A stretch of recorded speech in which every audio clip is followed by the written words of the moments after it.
नमस्कार दोस्तों, मैं हूं लवकुश और आप सुन रहे हैं शांत और रहस्यमयी कहानियां जो आपको एक अलग दुनिया में ले जाएंगी।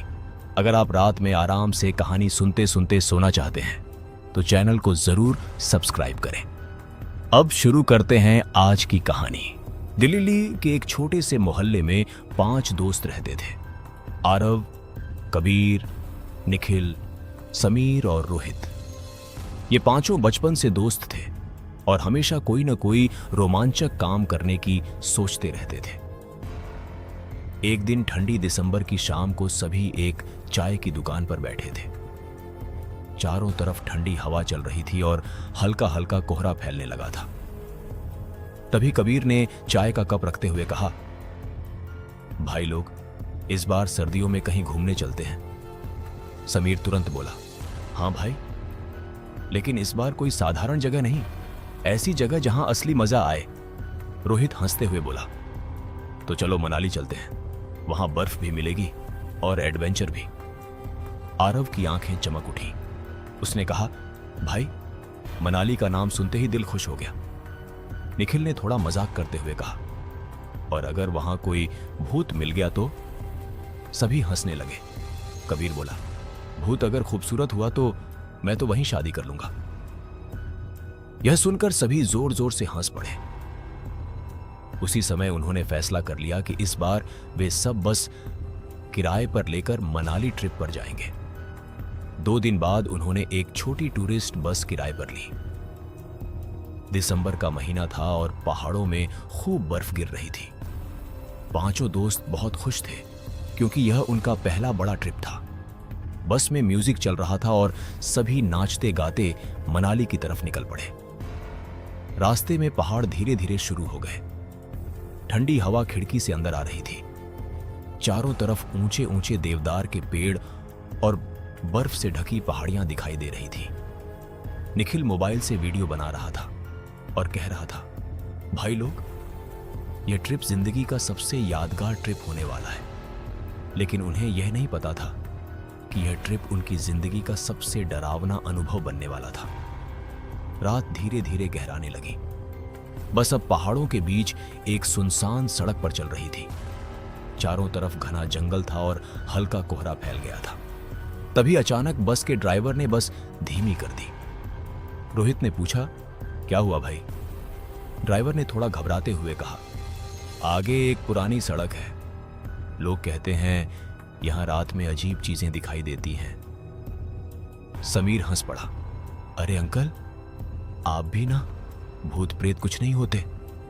ड्राइवर चुप हो गया, लेकिन उसके चेहरे पर डर साफ दिखाई दे रहा था। बस आगे बढ़ती रही।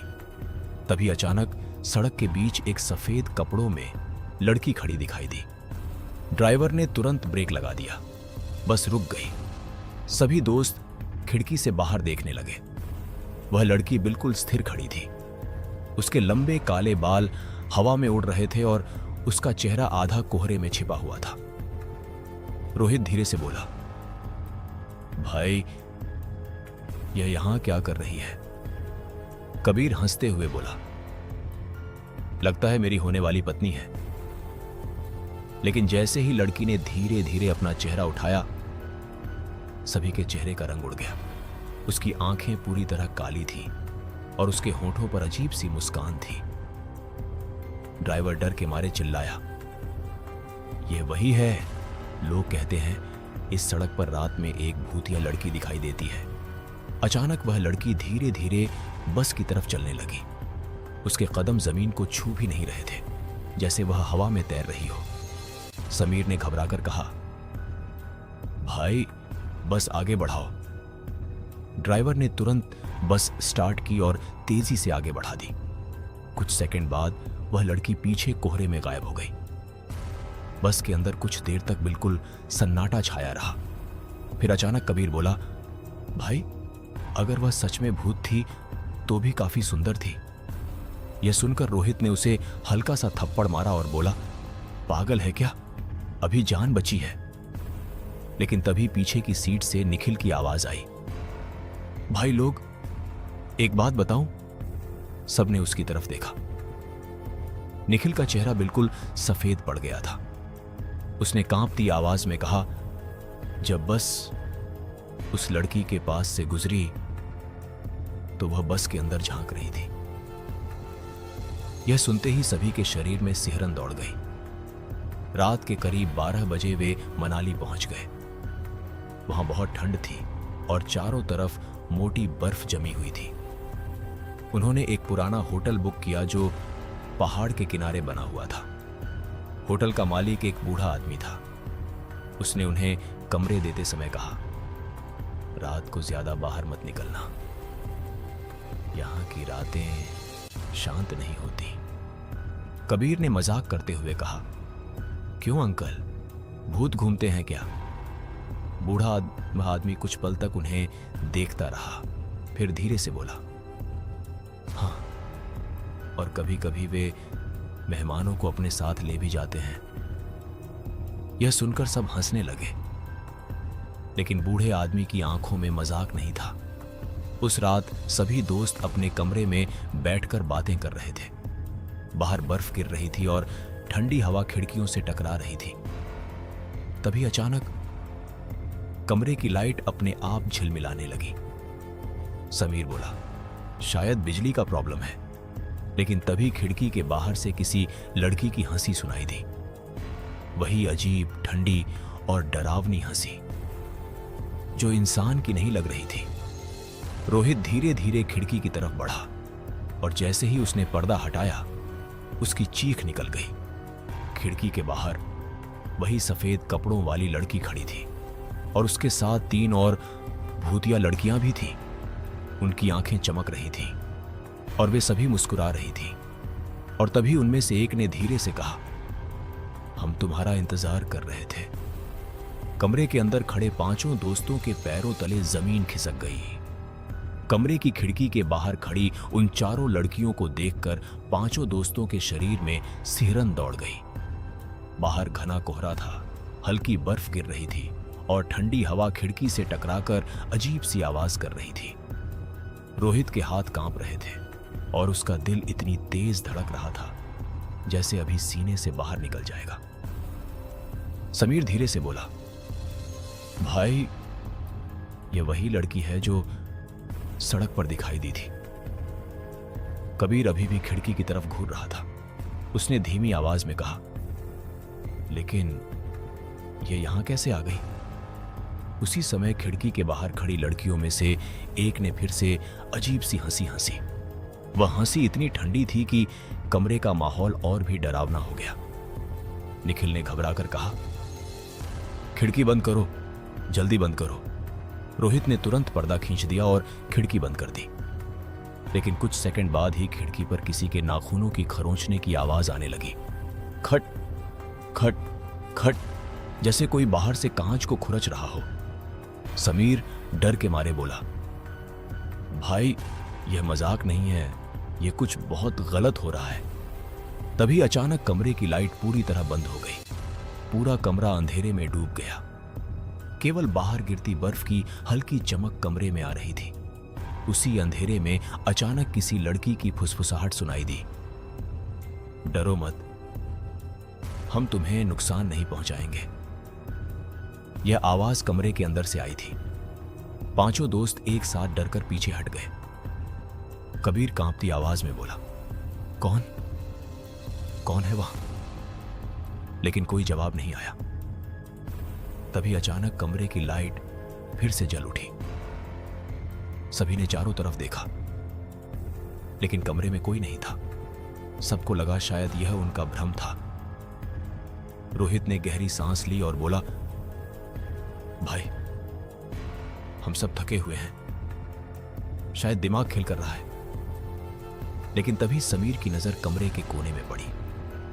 उसने धीरे से कहा, भाई, उधर देखो। सबकी नजर कमरे के कोने की तरफ गई और वहां जो दिखाई दिया उसे देखकर सबकी चीख निकल गई। कमरे के कोने में वही सफेद कपड़ों वाली लड़की खड़ी थी। उसके चेहरे पर वही रहस्यमयी मुस्कान थी और उसकी आंखें बिल्कुल काली थीं। वह बिल्कुल शांत खड़ी थी, जैसे किसी का इंतजार कर रही हो। निखिल डर के मारे दीवार से चिपक गया। रोहित ने कांपते हुए कहा, तुम यहां कैसे आई? लड़की ने धीरे से मुस्कुराते हुए कहा, हमने कहा था ना, हम तुम्हारा इंतजार कर रहे थे। तभी अचानक उसके पीछे 3 और लड़कियां प्रकट हो गईं, जैसे वे हवा से बनकर सामने आ गई हों। 5 दोस्त अब पूरी तरह घबरा चुके थे, लेकिन तभी अचानक कबीर ने कुछ अजीब किया। वह धीरे धीरे उस लड़की के पास जाने लगा। रोहित चिल्लाया, पागल है क्या? मत जा। लेकिन कबीर रुका नहीं। वह लड़की के सामने जाकर खड़ा हो गया। उसने ध्यान से लड़की का चेहरा देखा और बोला, तुम सच में भूत हो? लड़की ने हल्की सी मुस्कान के साथ कहा, हां, लेकिन हम उतने बुरे नहीं हैं जितना लोग सोचते हैं। यह सुनकर सब थोड़े हैरान रह गए। समीर ने डरते हुए पूछा, तो तुम हमसे क्या चाहती हो? लड़की ने जवाब दिया, बस थोड़ा सा। यह सुनकर निखिल बोला, साथ मतलब? दूसरी लड़की ने हंसते हुए कहा, हम बहुत समय से अकेले हैं और तुम लोग यहां आ गए। कबीर ने मजाक में कहा, तो क्या तुम हमसे दोस्ती करना चाहती हो? तीनों लड़कियां हल्के से हंसने लगीं, लेकिन उनकी हंसी में कुछ अजीब था, जैसे उसमें दर्द छिपा हो। पहली लड़की ने धीरे से कहा, दोस्ती, या शायद उससे भी ज्यादा। कमरे का माहौल अचानक और अजीब हो गया। रोहित ने धीरे से कबीर को खींचकर पीछे किया और बोला, भाई इनसे दूर रहो। लेकिन तभी अचानक होटल के बाहर से किसी आदमी की जोरदार चीख सुनाई दी, बचाओ बचाओ। सभी दोस्त खिड़की की तरफ दौड़े। बाहर होटल के आंगन में होटल का बूढ़ा मालिक खड़ा था। वह डर के मारे आसमान की तरफ देख रहा था। अचानक हवा बहुत तेज चलने लगी। बर्फ के टुकड़े हवा में उड़ने लगे और पूरा माहौल भयानक हो गया। तभी अचानक आसमान से एक काली परछाई नीचे उतरी और सीधे बूढ़े आदमी के सामने आकर रुक गई। वह परछाई धीरे धीरे इंसान के आकार में बदलने लगी। कुछ ही सेकंड में वह एक डरावना भूत बन गया। उसका चेहरा जला हुआ था और उसकी आंखें लाल चमक रही थीं। बूढ़ा आदमी डर के मारे जमीन पर गिर गया। कमरे के अंदर खड़ी भूतिया लड़कियां अचानक घबरा गईं। पहली लड़की ने धीरे से कहा, वह आ गया। समीर ने पूछा, कौन? लड़की ने डरते हुए कहा, इस पहाड़ का सबसे खतरनाक भूत, जिसने हमें भी कैद कर रखा है। नीचे आंगन में वह डरावना भूत बूढ़े आदमी के पास झुक गया और उसकी तरफ घूरने लगा। उसकी आवाज बहुत भारी और डरावनी थी। उसने कहा, आज फिर नए मेहमान आए हैं। कमरे के अंदर खड़े 5 दोस्तों के शरीर में डर की लहर दौड़ गई। भूत ने अचानक ऊपर खिड़की की तरफ देखा, जैसे उसे पता चल गया हो कि वे सब उसे देख रहे हैं। उसकी लाल आंखें सीधे उनकी आंखों से टकराईं और फिर उसने एक भयानक मुस्कान दी। उसी समय कमरे के अंदर खड़ी भूतिया लड़की ने धीरे से कहा, अगर तुम लोग यहां रुके तो सुबह तक कोई भी जिंदा नहीं बचेगा। यह सुनकर सभी दोस्त पूरी तरह डर गए। रोहित बोला, तो हम क्या करें? लड़की ने कहा, अगर अपनी जान बचानी है तो हमें इस जगह से भागना होगा। लेकिन तभी अचानक कमरे का दरवाजा अपने आप जोर से बंद हो गया। धड़ाम! सभी चौंक गए। कमरे का तापमान अचानक बहुत ठंडा हो गया और दरवाजे के दूसरी तरफ से किसी के भारी कदमों की आवाज आने लगी। ठक ठक ठक, जैसे कोई धीरे धीरे उनकी तरफ बढ़ रहा हो। भूतिया लड़की ने डरते हुए फुसफुसाकर कहा, वह आ चुका है। कमरे के बाहर से आते भारी कदमों की आवाज सुनकर 5 दोस्तों की सांसें रुक सी गईं। ठक ठक ठक, हर कदम के साथ ऐसा लग रहा था जैसे पूरा होटल कांप रहा हो। बाहर तेज हवा चल रही थी और खिड़कियां अपने आप हिल रही थीं। कमरे के अंदर खड़ी 4 भूतिया लड़कियां भी घबराई हुई लग रही थीं। रोहित ने धीरे से पूछा, ये कौन है? सफेद कपड़ों वाली लड़की ने कांपती आवाज में कहा, यह वही है जिसने हमें इस पहाड़ में बांध रखा है, उसका नाम है कालदेव। समीर ने डरते हुए कहा। मतलब वह हमें भी मार देगा? लड़की ने धीरे से सिर हिलाया। अगर उसने तुम्हें देख लिया तो शायद हां। निखिल ने घबराकर कहा। तो हम यहां खड़े क्यों हैं? भागते क्यों नहीं? लेकिन तभी दरवाजे के बाहर से एक बहुत भारी और डरावनी आवाज सुनाई दी। मुझे पता है तुम सब अंदर हो। यह आवाज इतनी गहरी थी कि कमरे की दीवारें तक कांप गईं। रोहित का दिल जोर जोर से धड़कने लगा। कबीर ने धीरे से कहा, भाई ये तो सच में बहुत खतरनाक लग रहा है। तभी अचानक दरवाजे का हैंडल अपने आप घूमने लगा। चर चर चर, जैसे कोई बाहर से दरवाजा खोलने की कोशिश कर रहा हो। समीर ने जल्दी से दरवाजे के सामने रखी मेज को धक्का देकर दरवाजे के सामने लगा दिया, लेकिन दरवाजे के दूसरी तरफ खड़ी चीज इंसान नहीं थी। अचानक दरवाजे पर इतनी जोर से चोट पड़ी कि पूरा दरवाजा हिल गया। धड़ाम! निखिल डर के मारे चिल्ला पड़ा। दूसरी बार फिर जोरदार चोट पड़ी। धड़ाम! दरवाजे की लकड़ी टूटने लगी। उसी समय सफेद कपड़ों वाली लड़की ने जल्दी से कहा, अगर हम यहां रुके रहे तो वह दरवाजा तोड़ देगा। हमें पीछे वाले रास्ते से भागना होगा। रोहित ने पूछा, पीछे रास्ता कहां है? लड़की ने कमरे के कोने की तरफ इशारा किया, जहां एक पुरानी लकड़ी की अलमारी रखी थी। कबीर और समीर ने मिलकर अलमारी को हटाया। अलमारी के पीछे एक छोटा सा दरवाजा दिखाई दिया, जो शायद पुराने समय का गुप्त रास्ता था। उसी समय दरवाजे पर तीसरी बार जोरदार चोट पड़ी। धड़ाम! इस बार दरवाजे में बड़ा सा छेद हो गया और उस छेद के अंदर से लाल चमकती आंखें दिखाई देने लगी। पांचों दोस्त डर के मारे पीछे हट गए। वह था कालदेव। उसका चेहरा आधा जला हुआ था और उसकी आंखों से लाल रोशनी निकल रही थी। वह दरवाजे के छेद से अंदर झांक रहा था और डरावनी मुस्कान दे रहा था। उसने भारी आवाज में कहा, भागने की कोशिश मत करो। लेकिन इससे पहले कि वह दरवाजा पूरी तरह तोड़ पाता, सभी दोस्त और चारों भूतिया लड़कियां उस गुप्त दरवाजे से अंदर घुस गए। जैसे ही वे अंदर गए, समीर ने तुरंत दरवाजा बंद कर दिया। गुप्त रास्ता बहुत संकरा और अंधेरा था। दीवारों पर पुरानी नमी थी और जगह जगह मकड़ी के जाले लगे हुए थे। दूर कहीं पानी टपकने की आवाज आ रही थी। रोहित ने मोबाइल की टॉर्च जलाई। हल्की रोशनी में सब धीरे धीरे आगे बढ़ने लगे। पीछे से अभी भी कालदेव की गुस्से भरी आवाज सुनाई दे रही थी, तुम लोग बच नहीं सकते, यह पूरा पहाड़ मेरा है। निखिल डर के मारे बोला, भाई यह जगह तो और भी डरावनी लग रही है। लेकिन तभी अचानक कबीर की नजर सामने चल रही उस सफेद कपड़ों वाली लड़की पर गई। वह धीरे धीरे चल रही थी और उसके बाल हवा में उड़ रहे थे। कबीर ने अचानक उससे पूछा, तुम्हारा नाम क्या है? लड़की कुछ पल के लिए रुक गई। उसने पीछे मुड़कर कबीर की तरफ देखा और हल्की मुस्कान के साथ बोली, मेरा नाम राधिका है। कबीर ने हल्का सा मुस्कुराते हुए कहा, डरो मत, हम तुम्हारी मदद करेंगे। राधिका ने पहली बार किसी इंसान को इतने विश्वास से बात करते देखा था। उसकी आंखों में हल्की सी चमक आ गई। लेकिन तभी पीछे से जोरदार धमाका हुआ। लगता था कालदेव ने कमरे का दरवाजा तोड़ दिया था। समीर घबराकर बोला, वह हमारे पीछे आ रहा है। सभी लोग जल्दी जल्दी उस गुप्त रास्ते में आगे बढ़ने लगे। कुछ मिनट बाद वे एक बड़े अंधेरे कमरे में पहुंचे।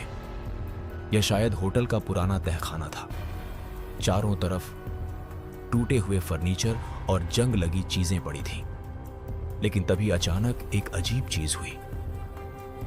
कमरे में खड़ी दूसरी भूतिया लड़की अचानक जोर से हंसने लगी। उसकी हंसी सुनकर सब चौंक गए। रोहित ने पूछा, क्या हुआ? लड़की ने हंसते हुए कहा, तुम लोग बहुत अजीब इंसान हो। भूतों से डरने के बजाय हमारे साथ भाग रहे हो।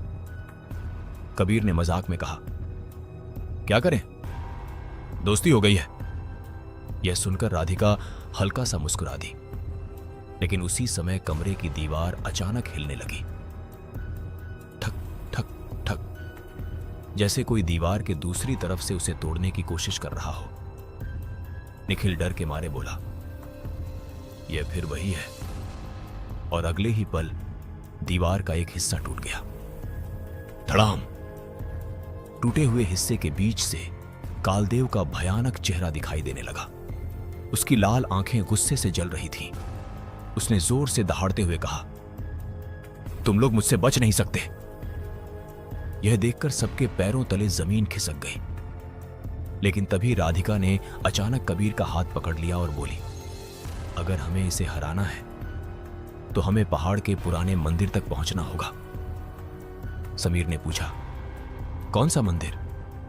राधिका ने धीरे से कहा, वही जगह जहां से इस सारे श्राप की शुरुआत हुई थी। और उसी समय कालदेव दीवार तोड़कर पूरी तरह कमरे के अंदर घुस आया। जैसे ही कालदेव दीवार तोड़कर तहखाने के अंदर आया, पूरा कमरा ठंडी और डरावनी ऊर्जा से भर गया। उसकी लाल आंखें आग की तरह चमक रही थीं और उसका जला हुआ चेहरा देखकर किसी का भी दिल कांप जाए। उसने गुस्से में चारों तरफ देखा और फिर धीरे धीरे मुस्कुराया। उसकी आवाज गूंज उठी, तुम लोग बहुत दूर नहीं जा पाओगे। यह सुनकर पांचों दोस्तों के पैरों तले जमीन खिसक गई। रोहित ने धीरे से कहा, भाई अब क्या करें? राधिका ने तुरंत कहा, यहां रुकना मौत को बुलाने जैसा है, हमें अभी निकलना होगा। समीर ने इधर उधर देखा और पूछा, लेकिन रास्ता कहां है? तभी दूसरी भूतिया लड़की ने कमरे के पीछे की तरफ इशारा किया, जहां एक टूटी हुई सीढ़ी ऊपर की तरफ जा रही थी। वह बोली, वह रास्ता जंगल की तरफ जाता है, अगर हम वहां पहुंच गए तो शायद बच सकते हैं। लेकिन कालदेव अब धीरे धीरे उनकी तरफ बढ़ रहा था। उसके कदम जमीन पर पड़ते ही अजीब सी आवाज कर रहे थे, ठक ठक ठक, जैसे हर कदम के साथ मौत करीब आ रही हो। निखिल घबराकर बोला, भाई जल्दी चलो। सभी लोग तुरंत उस सीढ़ी की तरफ भागे। रोहित सबसे आगे था और उसके पीछे बाकी दोस्त और चारों भूतिया लड़कियां थीं। जैसे ही वे सीढ़ियों पर चढ़ने लगे, कालदेव ने जोर से दहाड़ लगाई। उसकी दहाड़ इतनी भयानक थी कि पूरा तहखाना कांप उठा। अचानक उसके हाथ से काली धुंध जैसी ऊर्जा निकली और सीधे उनकी तरफ बढ़ने लगी। समीर चिल्लाया, जल्दी भागो। सब लोग तेजी से सीढ़ियां चढ़ने लगे। कुछ ही सेकंड में वे ऊपर पहुंच गए और एक पुराने लकड़ी के दरवाजे से बाहर निकल गए। बाहर घना जंगल था। चारों तरफ बर्फ जमी हुई थी और ठंडी हवा तेज चल रही थी। आसमान में बादल थे और चांद आधा छिपा हुआ था। पूरा माहौल डरावना लग रहा था। रोहित ने पीछे मुड़कर देखा और उसकी सांस अटक गई। तहखाने का दरवाजा अपने आप खुल गया था और उसके अंदर से काली धुंध बाहर निकल रही थी। समीर बोला, वह हमारे पीछे आ रहा है। राधिका ने जल्दी से कहा, जंगल के अंदर चलो, मंदिर उसी तरफ है। सभी लोग जल्दी जल्दी बर्फ में चलते हुए जंगल के अंदर जाने लगे। पेड़ों के बीच से ठंडी हवा की सीटी जैसी आवाज आ रही थी। कहीं कहीं उल्लू की आवाज भी सुनाई दे रही थी। निखिल डरते हुए बोला, भाई यह जगह तो फिल्म से भी ज्यादा डरावनी है। कबीर ने माहौल हल्का करने के लिए कहा, डर मत, हमारे साथ 4 सुंदर भूत भी तो हैं। यह सुनकर बाकी दोस्तों को भी थोड़ी हंसी आ गई। यहां तक कि राधिका भी हल्का सा मुस्कुरा दी।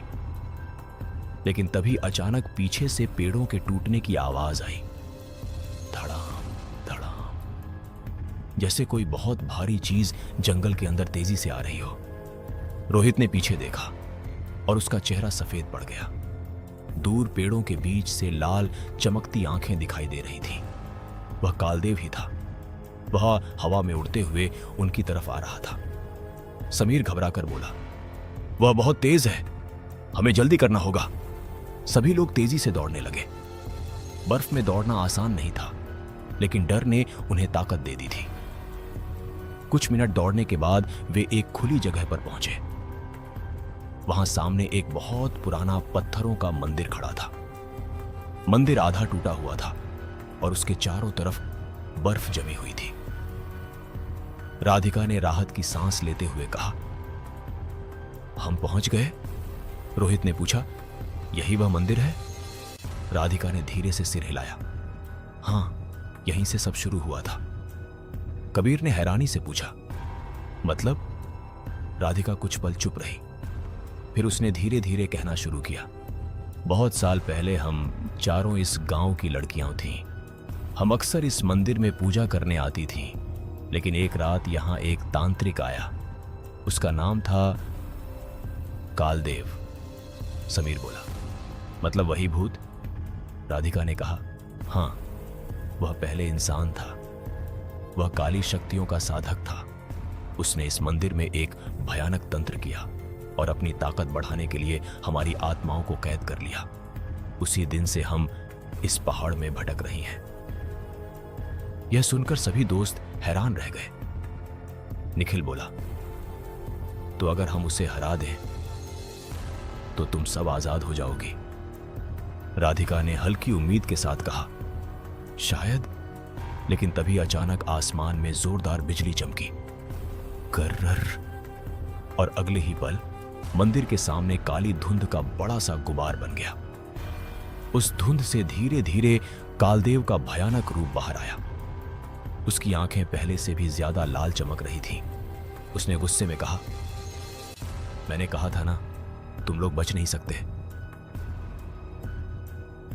पांचों दोस्त और चारों भूतिया लड़कियां मंदिर के सामने खड़ा कालदेव अब पहले से भी ज्यादा भयानक दिखाई दे रहा था। उसके चारों तरफ काली धुंध घूम रही थी और उसकी लाल आंखें अंधेरे में आग की तरह चमक रही थीं। आसमान में तेज हवा चलने लगी और बर्फ के छोटे छोटे टुकड़े हवा में उड़ने लगे। ऐसा लग रहा था जैसे पूरा पहाड़ उस भयानक शक्ति से कांप रहा हो। पांचों दोस्त मंदिर के सामने खड़े थे और उनके साथ चारों भूतिया लड़कियां भी थीं। रोहित ने धीरे से कहा, भाई, अब तो सच में बुरा फंस गए हैं। निखिल डर के मारे कांप रहा था, लेकिन फिर भी उसने मजाक करने की कोशिश की और बोला, अगर बच गए तो घर जाकर सबको बोलूंगा कि मनाली ट्रिप में भूतों से दोस्ती हो गई। कबीर ने धीरे से कहा, चुप रह, अभी मजाक का टाइम नहीं है। उधर राधिका की नजर कालदेव पर थी। उसके चेहरे पर डर भी था और गुस्सा भी। उसने धीरे से कहा, आज इस श्राप का अंत होना ही चाहिए। कालदेव जोर से हंसा। उसकी हंसी इतनी भयानक थी कि मंदिर की टूटी हुई दीवारों से गूंजने लगी। उसने भारी आवाज में कहा, तुम सब बेवकूफ हो, मुझे कोई नहीं हरा सकता।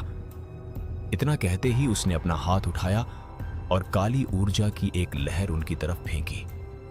हवा में अचानक तेज झटका सा महसूस हुआ और सभी लोग पीछे गिर पड़े। समीर जमीन पर गिरते हुए बोला, भाई, यह तो बहुत ताकतवर है। लेकिन तभी राधिका और बाकी तीनों भूतिया लड़कियां अचानक चमकने लगी। उनके शरीर से हल्की नीली रोशनी निकलने लगी। रोहित ने हैरानी से पूछा, यह क्या हो रहा है?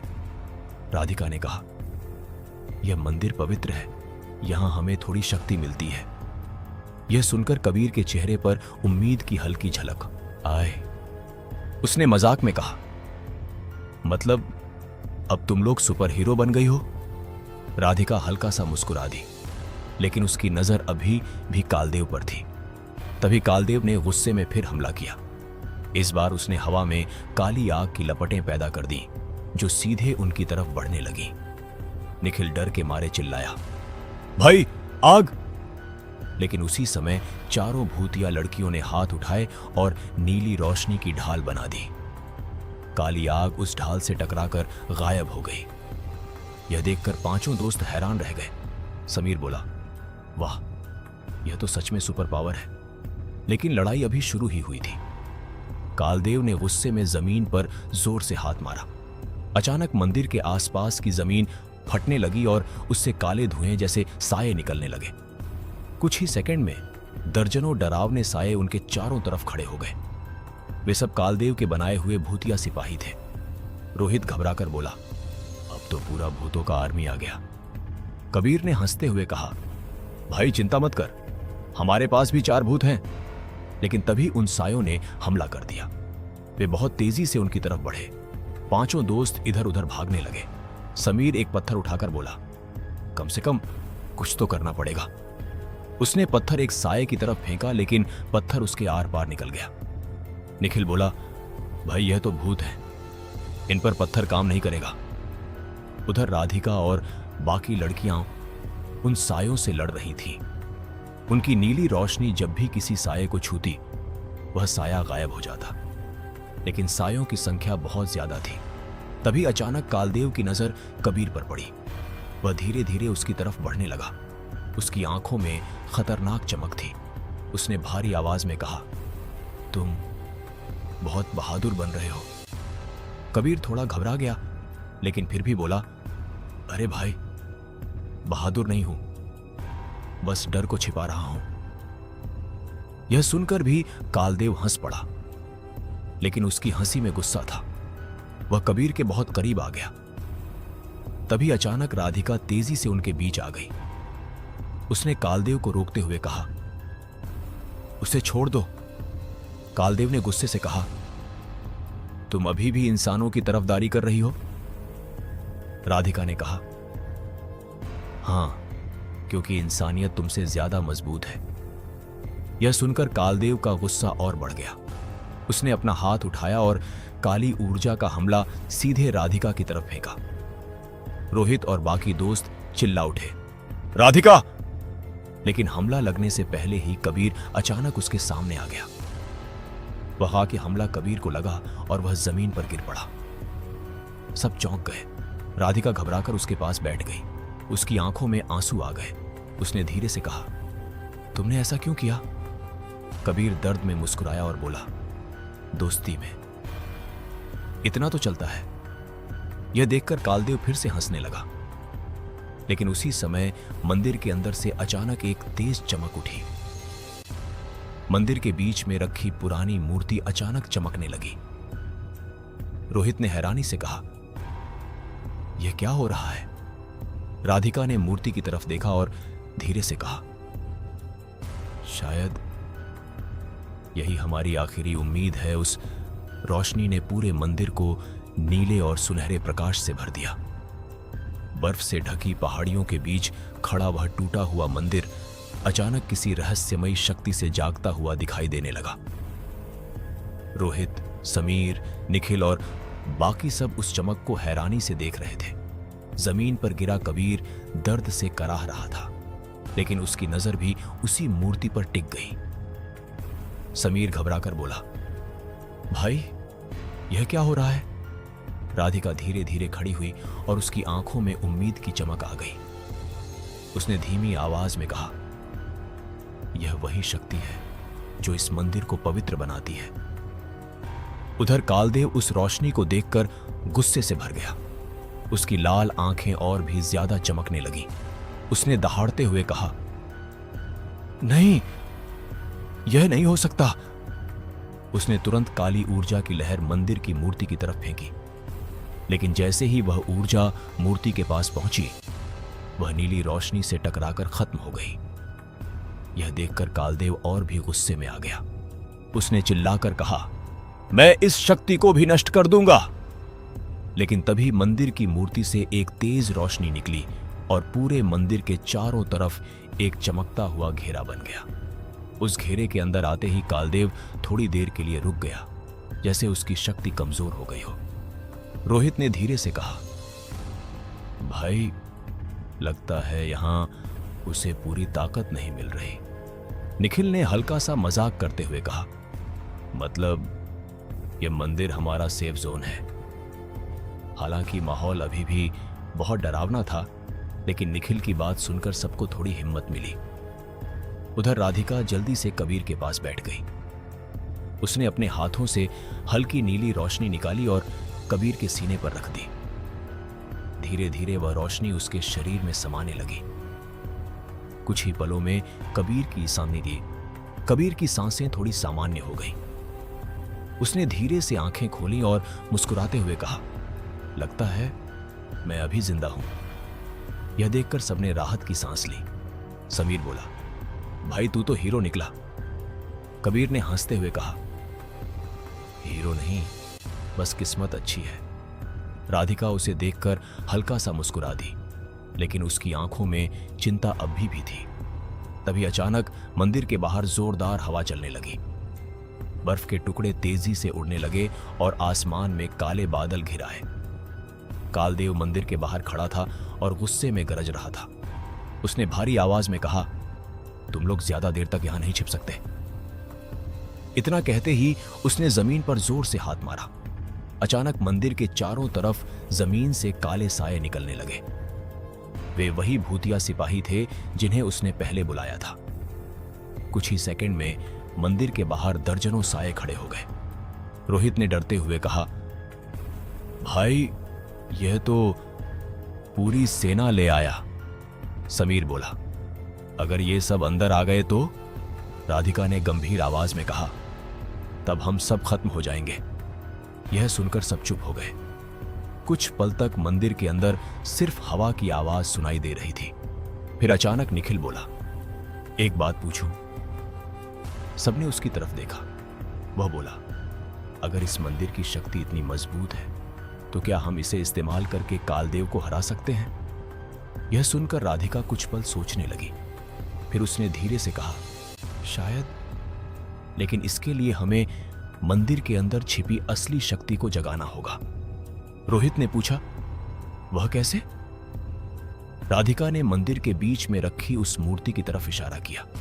उसने कहा, इस मूर्ति के नीचे एक प्राचीन मंत्र छिपा हुआ है जो कालदेव की शक्ति को खत्म कर सकता है। समीर ने तुरंत कहा, तो फिर जल्दी करो। लेकिन तभी बाहर से कालदेव की जोरदार हंसी गूंज उठी।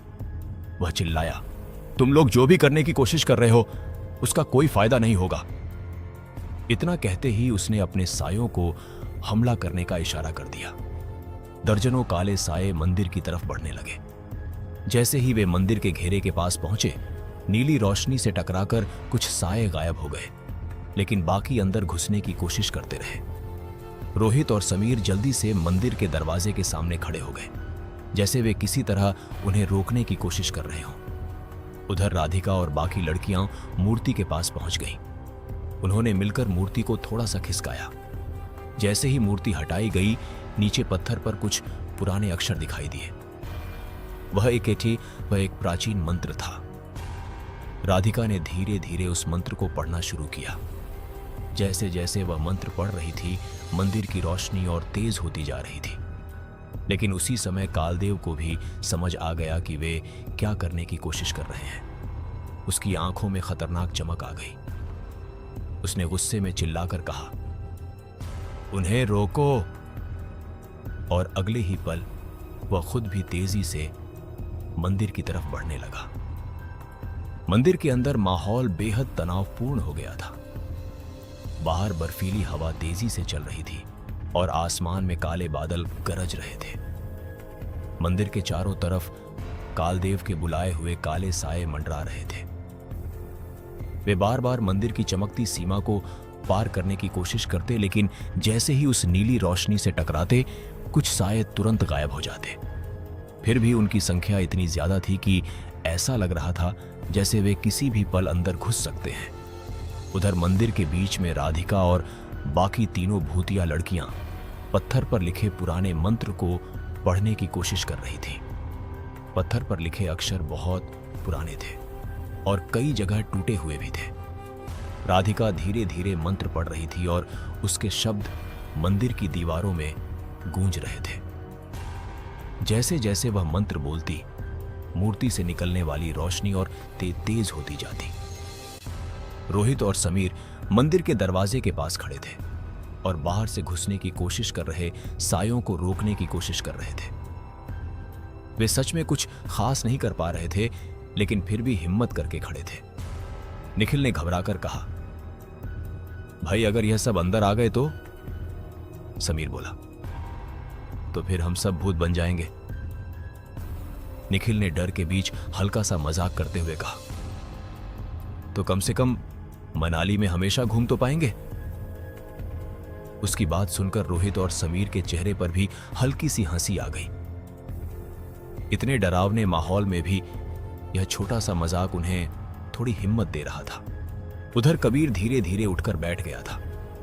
राधिका की दी हुई नीली रोशनी से उसकी ताकत थोड़ी वापस आ गई थी। उसने राधिका को मंत्र पढ़ते हुए देखा। उसकी आवाज में एक अजीब सी ताकत थी। कबीर धीरे से उसके पास गया और बोला, डरो मत, हम सब तुम्हारे साथ हैं। राधिका ने एक पल के लिए उसकी तरफ देखा। उसकी आंखों में पहली बार सच्चा भरोसा दिखाई दे रहा था।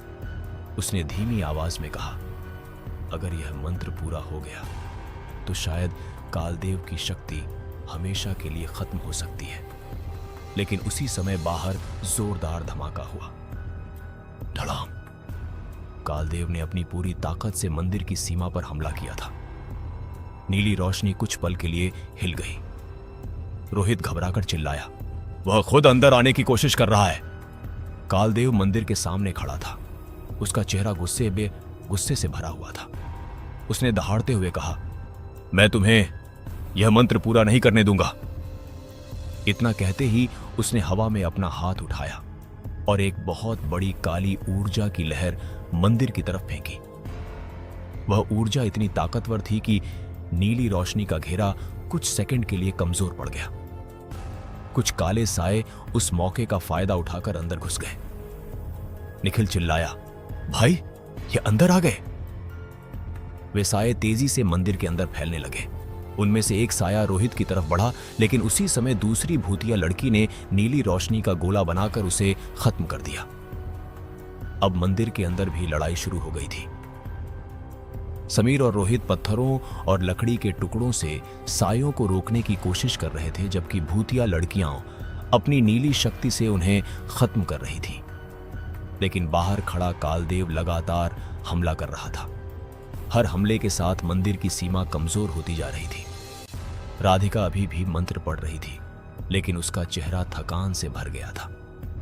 मंत्र बहुत लंबा था और उसे पूरा करना आसान नहीं था। कबीर ने धीरे से पूछा, कितना बाकी है? राधिका ने जवाब दिया, बस थोड़ा, लेकिन हमें कुछ और समय चाहिए। उधर बाहर कालदेव को भी समझ आ गया था कि अगर मंत्र पूरा हो गया तो उसका अंत हो सकता है। उसकी आंखों में डर और गुस्सा दोनों दिखाई देने लगे। उसने जोर से दहाड़ लगाई और अपनी सारी शक्ति इकट्ठा करके एक आखिरी बड़ा हमला करने की तैयारी करने लगा। आसमान में अचानक बिजली चमकने लगी। हवा और भी तेज हो गई। बर्फ का तूफान उठने लगा। कालदेव ने दोनों हाथ उठाए और काली ऊर्जा का विशाल गोला बना लिया। उसकी आवाज गूंज उठी, अब कोई भी तुम्हें नहीं बचा सकता। यह कहते ही उसने वह विशाल ऊर्जा का गोला मंदिर की तरफ फेंक दिया। रोहित, समीर, निखिल और बाकी सब डर के मारे उस रोशनी की तरफ देखने लगे। अगर यह हमला लग गया तो शायद सब कुछ खत्म हो जाता। लेकिन उसी पल राधिका ने मंत्र का आखिरी शब्द बोल दिया। अचानक मंदिर के बीच में रखी पत्थर की मूर्ति से इतनी तेज रोशनी निकली कि पूरा पहाड़ चमक उठा। नीली और सुनहरी रोशनी की लहर पूरे मंदिर में फैल गई। कुछ ही सेकंड में वह रोशनी मंदिर की सीमा से बाहर निकलकर चारों तरफ फैलने लगी। बाहर खड़े काले साए उस रोशनी को छूते ही गायब होने लगे। हवा में एक अजीब सी गूंज फैल गई, जैसे कोई बहुत पुरानी शक्ति जाग गई हो। रोहित, समीर और निखिल अपनी आंखों को हाथ से ढककर उस चमक को देख रहे थे। निखिल ने घबराकर कहा, भाई यह तो सूरज से भी तेज चमक रही है। उधर कालदेव ने जैसे ही उस रोशनी को देखा, उसके चेहरे पर पहली बार डर दिखाई दिया। उसने गुस्से में दहाड़ते हुए कहा, नहीं, यह नहीं हो सकता। उसने तुरंत अपनी सारी काली शक्ति इकट्ठी की और उस रोशनी को रोकने की कोशिश की। लेकिन अब मंदिर की शक्ति पूरी तरह जाग चुकी थी। नीली रोशनी की एक बड़ी लहर सीधे कालदेव की तरफ बढ़ी और उससे टकरा गई। टकराते ही जोरदार धमाका हुआ। कर्रर आसमान में बिजली चमक उठी और पहाड़ों में गूंज फैल गई। कालदेव कुछ कदम पीछे हट गया। उसकी काली ऊर्जा धीरे धीरे कमजोर पड़ने लगी। यह देखकर पांचों दोस्तों के चेहरे पर उम्मीद की झलक आई।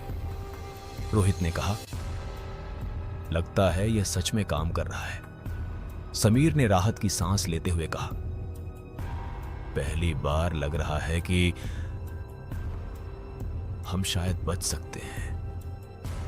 लेकिन लड़ाई अभी खत्म नहीं हुई थी। कालदेव ने गुस्से में चिल्लाते हुए अपनी शक्ति फिर से इकट्ठी की। उसकी आंखें और भी लाल हो गईं। उसने जोर से दहाड़ते हुए कहा, मैं इतनी आसानी से हारने वाला नहीं हूं। इतना कहते ही उसने जमीन पर जोर से हाथ मारा। अचानक मंदिर के सामने की बर्फ फटने लगी और जमीन के अंदर से काली धुंध का बड़ा तूफान निकल आया। वह धुंध घूमते हुए मंदिर की तरफ बढ़ने लगी। राधिका ने यह देखकर तुरंत कहा, सावधान, यह उसकी आखिरी ताकत है। उधर कबीर धीरे धीरे उठकर खड़ा हो गया था।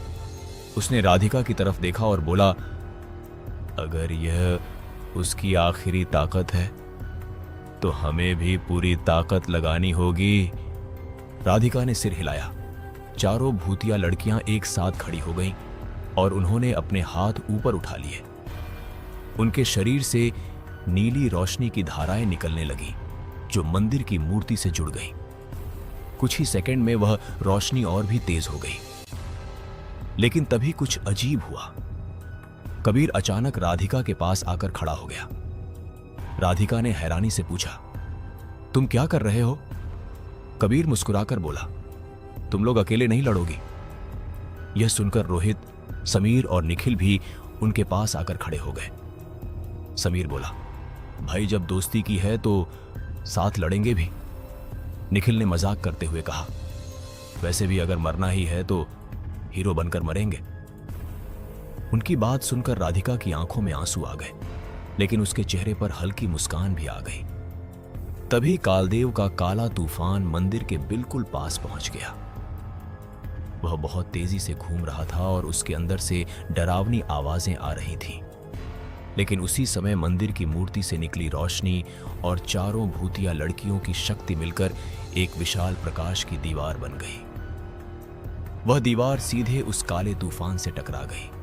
टकराते ही जोरदार धमाका हुआ। पूरा पहाड़ कांप उठा। रोहित, समीर और निखिल डर के मारे जमीन पर बैठ गए, लेकिन फिर भी उन्होंने हिम्मत नहीं छोड़ी। उधर राधिका और बाकी लड़कियां अपनी पूरी शक्ति लगा रही थीं। धीरे धीरे काला तूफान कमजोर पड़ने लगा। कालदेव की आवाज गुस्से और दर्द से भर गई। उसने चिल्लाकर कहा, नहीं, यह नहीं हो सकता। लेकिन अब देर हो चुकी थी। नीली रोशनी धीरे धीरे उस काले तूफान को खत्म करने लगी। कुछ ही पलों में वह धुंध गायब होने लगी। कालदेव पीछे हटने लगा और उसकी शक्ति कमजोर होती जा रही थी। लेकिन तभी उसने अचानक आखिरी कोशिश की। उसने सीधे राधिका की तरफ छलांग लगाई, जैसे वह उसे पकड़ना चाहता हो। यह देखकर कबीर तुरंत उसके सामने आ गया। लेकिन इस बार कुछ अलग हुआ। जैसे ही कालदेव उस रोशनी के घेरे के अंदर आया, उसका शरीर जलने लगा। वह दर्द से चिल्लाने लगा। उसकी काली ऊर्जा धीरे धीरे टूटने लगी। पूरे मंदिर में तेज रोशनी फैल गई। रोहित ने घबराकर कहा, शायद यह खत्म होने वाला है। लेकिन तभी अचानक आसमान में एक और जोरदार बिजली चमकी और पूरा मंदिर फिर से हिलने लगा।